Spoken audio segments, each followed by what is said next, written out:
Everybody. Okay, unless I'm under arrest, you can't stop. You know what? I don't know. Oh my God. What am I under arrest for? What am I under arrest for? Stand back. Stand back. So, I'm not resisting. I'm asking what I'm under arrest for. Well, talk about beach blanket brouhaha. You know, folks, upon being informed by our newest rebel, Tamara Ugolini, I simply could not believe what I was hearing, that the residents of Cobourg, Ontario, and the tourists coming to Cobourg still were not going down to Cobourg's beautiful beach, even though there's a legal way to do so. You see, Cobourg's eastern beach now resembles post-war Berlin, thanks to a steel fence preventing residents and tourists alike from having fun in the sun there.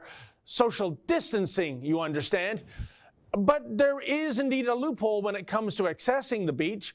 If a swimmer goes into the lake via the pier area, they are home free, given that the town does not have any jurisdiction over the actual water. In a video we aired last month, we proved this to be true. And so long as my feet don't touch the shore, then there's no problem. Wow. And I can get right up to like ankle depth and my feet don't touch dry sand. I'm not breaking any laws. Well, have a nice swim. Thank you. Splash down. Hey, how does freedom feel like? Oh, I love it. I love it. The water's beautiful. And yet, even on a gorgeous, hot and humid August Saturday afternoon, nobody was taking advantage of their rights. I found this baffling. So, reimagining myself as an aquatic version of the Pied Piper of Hamelin, well, I jumped into the lake. Indeed, this is something so many have told me to do for decades, actually. And lo and behold, a few people actually followed me into the drink.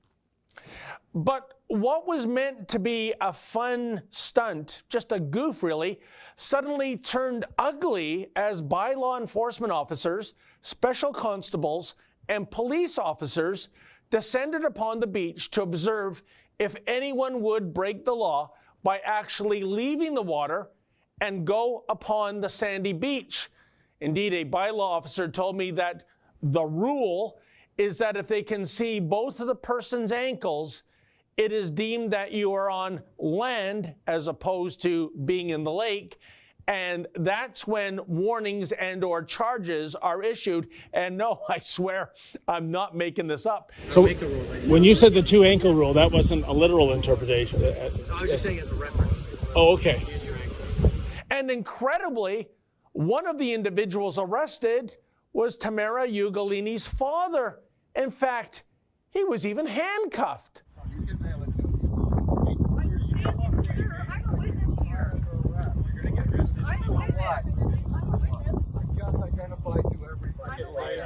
Okay, unless I'm under arrest, you can't stop. You know what? I don't know. Oh my God. What am I under arrest for? What am I under arrest for? Stand back. Stand back. So, I'm not resisting. I'm asking what I'm under arrest for. Come on, I just identified myself in front of a crowd.